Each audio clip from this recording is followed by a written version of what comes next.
এই যে আমি একটা খুব এসএলএসটির গোপন কথা বলবো আপনাকে। অবশ্যই।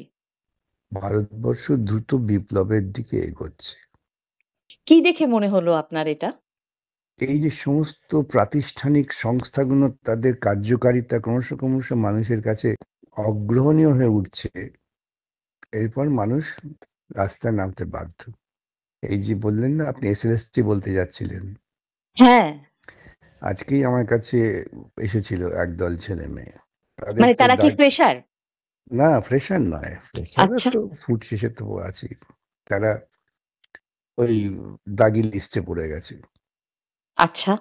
তাদের বলছে আমাদের বয়স 40 হয়ে গেল, আমরা কিছুই পাবো না, এরপর কি করবো স্যার, আইনের কোনো পথ? আমি বললাম আইনের পথ তো আমার জানা নেই। বলছে আমরা কি তবে অস্ত্র হাতে রাস্তায় নামবো? আমি বললাম এই পথটাকেই কিন্তু আমি পছন্দ করি। ধীরে ধীরে দেখবে এই নির্বাচন সম্পর্কে মানুষের কেমন যেন একটা আস্থাহীনতা তৈরি হচ্ছে, লক্ষ্য করে দেখেছেন বিহারের নির্বাচনের পর? অবিশ্বাসের একটা জায়গা খুব স্বাভাবিকভাবেই তৈরি হবে যদি হুম। দেখা যায় যে স্বচ্ছতার অভাব এবং হুম। বিশ্বাসযোগ্যতার অভাব দুটোই বাড়তে থাকে। হুম। তাহলে সেই প্রতিষ্ঠানের প্রতি মানুষের আস্থা কমতে বাধ্য। হুম। স্কুল সার্ভিস কমিশনের দ্বিতীয়বারের যে এসএলএসটি সেটা অন্তত কলুষমুক্ত হবে এই রকম প্রত্যাশা অনেকেই করেছিলেন। এসএসসি দাবি করছে বা রাজ্য সরকারও দাবি করছে যে এটা কলুষমুক্তই হয়েছে, স্বচ্ছ হয়েছে। কিন্তু ইন্টারভিউয়ের যে তালিকা বেরিয়েছে, 12,445টি পদ, তার জন্য 20,000-এর মতো প্রার্থী ডাক পেয়েছেন। এখন কথা হলো এই যে 10 নম্বর নিয়ে মামলা তো এখনো চলছে, এই হুম। অভিজ্ঞতার 10 নম্বর, সেই 10 নম্বর তো যোগ হয়েছে, যার ফলে ফ্রেশাররা অনেকেই সুযোগ পাননি। হুম। তো এক্ষেত্রে কি করণীয় তাদের? না, ওই যে মামলাটা পেন্ডিং আছে তো, নিয়ে মামলায় বলা ইন্টারিম অর্ডার আছে যে চাকরি বাকরি যাই হোক সেটা মামলার রায়ের উপরে তার ভবিষ্যৎ নির্ভর করবে। ঠিকই, সেটা তো 28 তারিখে তার মামলার না, শুনানি। 28 তারিখে আদৌ হবে কিনা আমার সন্দেহ আছে, কেন ওরা আবারও চেষ্টা করবে। সুপ্রিম কোর্টে 24 তারিখে হবে না আমার নিজের ধারণা। কেন? ওরা আবারও চেষ্টা করবে পিছিয়ে দেওয়ার কথা। ও তো তার সেখানে আমরা চাপ দেবো যে সুপ্রিম কোর্ট যদি 24 তারিখ নাই হয় তাহলে 28 তারিখে তুমি শুনে দাও, দেখা যাক। তার মানে ধরুন এই যে প্রক্রিয়াটা শুরু হয়ে গেল, এরপরে তো একটা যাচাইয়ের প্রক্রিয়া চলবে, ভেরিফিকেশন। হুম। এখন যেমন শোনা যাচ্ছে যে দাগি যারা মানে সো কল টেইন্টেড, তারাও ইন্টারভিউতে কেউ কেউ ডাক পেয়েছেন। হুম। তো ভেরিফিকেশনের সময় হয়তো তারা বাদ যাবেন। কিন্তু ফ্রেশারদের কি করণীয়, মানে আদালতের পেশায় তো রায়ের মামলা অপেক্ষা করেছেন, করা আমি ছাড়া? এই না আদালত এছাড়া আর তো কিছু করার নেই, এছাড়া পথে নামা। তার মানে ইন্টারভিউ যারা ডাক পেয়েছেন তারা ইন্টারভিউ দেবেন, এরপর নবম দশমের রেজাল্ট বেরোবে, মানে ইন্টারভিউ লিস্ট বেরোবে, হুম। এটা তো একাদশ দ্বাদশ হলো। তো সেখানেও ফ্রেশাররা সুযোগ খুব স্বাভাবিকভাবেই কম পাবেন বা অনেকেই স্বাভাবিক, পাবেন না। 10 নম্বরটা একটা বিরাট নম্বর, এটা কি অত প্রতিযোগিতামূলক পরীক্ষায় যেখানে 0.1 নম্বরের পার্থক্য হয়ে যায়, সেক্ষেত্রে 10 নম্বর তো বিরাট। কিন্তু এক্ষেত্রে তো ওই একটা যুক্তি বারবারই দেখানো হচ্ছে যে অভিজ্ঞতার যে 10 নম্বর সেটা রাজ্য সরকার এটা দিতেই। প্রথম হ্যাঁ, কথা, অভিজ্ঞতার 10, এটা তুমি নতুন নিয়োগ করছো, তাহলে তুমি বলতে পারতে যে এই নিয়োগ প্রক্রিয়া একমাত্র যাদের শিক্ষকতার অভিজ্ঞতা আছে তারাই দরখাস্ত করতে পারবেন, তাহলে কোনো আপত্তি ছিল না। কিন্তু তুমি যেমন বলছো যে ফ্রেশ যারা পাশ করে বেরোচ্ছে তাদের জন্য তুমি সুযোগ দিচ্ছ, তো তাদের তুমি একটা অসম প্রতিযোগিতায় ফেলে দিচ্ছ তো। অবশ্যই লেভেল প্লেইং ফিল্ড থাকছে না। হ্যাঁ, সেটাই হচ্ছে মূল প্রসঙ্গ মামলা। ঠিকই, কিন্তু আবারও ওই মনে পড়ছে যে সুপ্রিম কোর্টে আপনি এটা নিয়ে খুবই জোরালো সওয়াল করেছিলেন বিচারপতি তখন সঞ্জয় সুপ্রিম কুমারের কোর্ট, সামনে। আসলে তখন সুপ্রিম কোর্টের কাছে বিচার্য ছিল কলকাতা হাইকোর্টের ডিভিশন বেঞ্চের রায়, যেখানে ডিভিশন বেঞ্চ বলেছে যে আমরা এই রুলের সাংবিধানিকতা নিয়ে ভাবছি না। সেই প্রেক্ষিতে এখন তো এখানে আমরা সাংবিধানিকতাকেই চ্যালেঞ্জ করেছি। অর্থাৎ সেটা যদি ঠিক, কোনো রুলটা আনকনস্টিটিউশনাল হয় তাহলে তো সবটাই বাতিল হয়। মানে সেটা এখন নির্ভর করছে যে হাইকোর্ট যদি আদৌ এই বিষয়টাকে অসাংবিধানিক বা হুম। সাংবিধানিকভাবে বৈধ নয় বলে মনে করেন। ঠিক তাই। আর যদি সেটা না হয় তার মানে যে প্রক্রিয়া চলছে সেটা একইভাবে চলবে, মানে আর তো কিছু করণীয় নেই, মানে পথে নামা ছাড়া। কিন্তু পথে নামবেন কারা? যারা সবাই, তথাকথিত যোগ্য যারা, তারা প্রায় সকলেই চাকরিটা পেয়ে যাবেন বলে মনে হয়। না তাদের হয়তো মধ্যে অনেকেই কয়েকজন পাননি, সেটা 11-12 পাননি, হয়তো 9-10 পেয়ে যাবেন। নাও পেতে পারেন। যদি না পানও সেটার সংখ্যা কি খুব বেশি হবে? হ্যাঁ, সংখ্যা বেশি কম সেটা তো এই মুহূর্তে বলা সম্ভব না। না, ধরুন এখানে একটা বিভাজন ঘটে গেছে, ফ্রেশার যারা তারা কিন্তু এই 10 নম্বরের বিরুদ্ধে খুব স্বাভাবিকভাবেই। সেই 10 নম্বর নিয়েই তো এখন মামলা চলবে, দেখা যাক কি দাঁড়ায়। না, আপনার কি মনে হচ্ছে বলুন তো? দেখুন, যদি রাজ্য সরকার স্বচ্ছতার সঙ্গে করবার মানসিকতা থাকতো, তাহলে যে প্রস্তাবনা আমি সুপ্রিম কোর্টের কাছে দিয়েছিলাম, পরেও দিয়েছিলাম, যে যারা 2016 নিয়োগ বাতিল হয়েছে, 2016 যারা পরীক্ষার্থী তাদের তুমি ফ্রেশ এক্সামিনেশন নাও, তাহলে তো এই সমস্ত জটিলতা তৈরি হতো না। হুম। কিন্তু তারা অতিরিক্ত কায়দা মারতে গিয়ে, যে নতুনদের নেবো, ওদের নেওয়ার জন্য 10 নম্বর অতিরিক্ত দেবো, এতে তো জটিলতা তৈরি হয়েছে না। কার পরামর্শ ওটা চলেন আমি জানি না, কিন্তু হয়তো ভেবেছিলেন এর মধ্যে দিয়ে একটা টাকা উপার্জনের রাস্তা হবে। এসএলএসটির যে ইন্টারভিউয়ের তালিকা বেরোলো ক্লাস 11-12-এর, তাতে দেখা যাচ্ছে যে যে কাট অফ মার্কস তার ভিত্তিতে ফ্রেশাররা অনেকেই সুযোগ পাননি।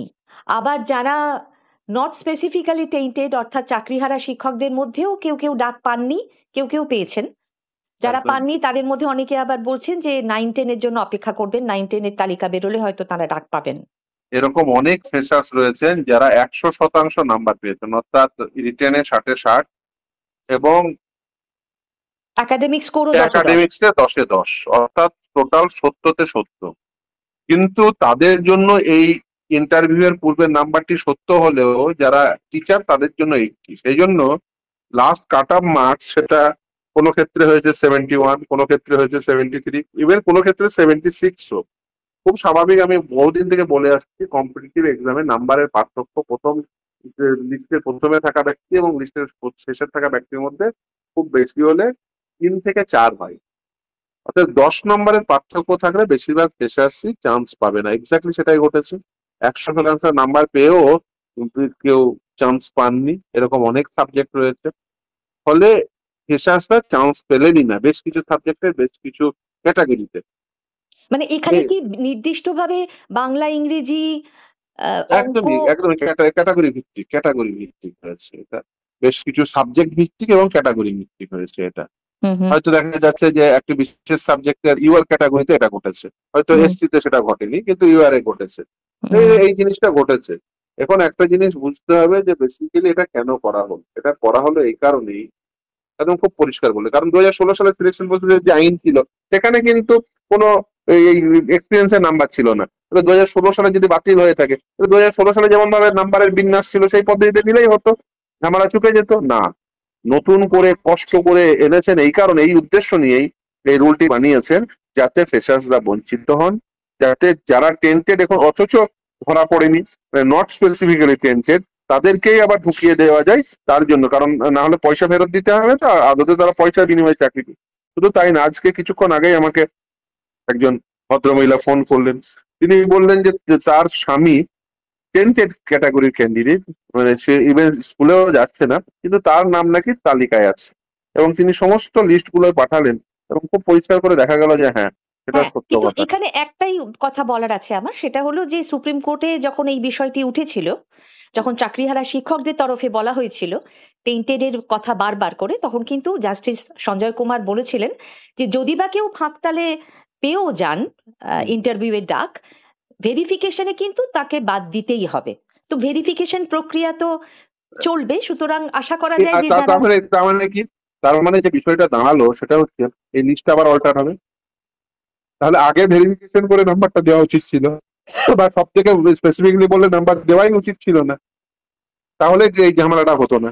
ঠিকই, কিন্তু আপনি কি নির্দিষ্টভাবে বলতে পারবেন যে যে 20,000-এর মতো প্রার্থী ডাক পেয়েছেন ইন্টারভিউয়ের, তার মধ্যে ফ্রেশার কত আছেন?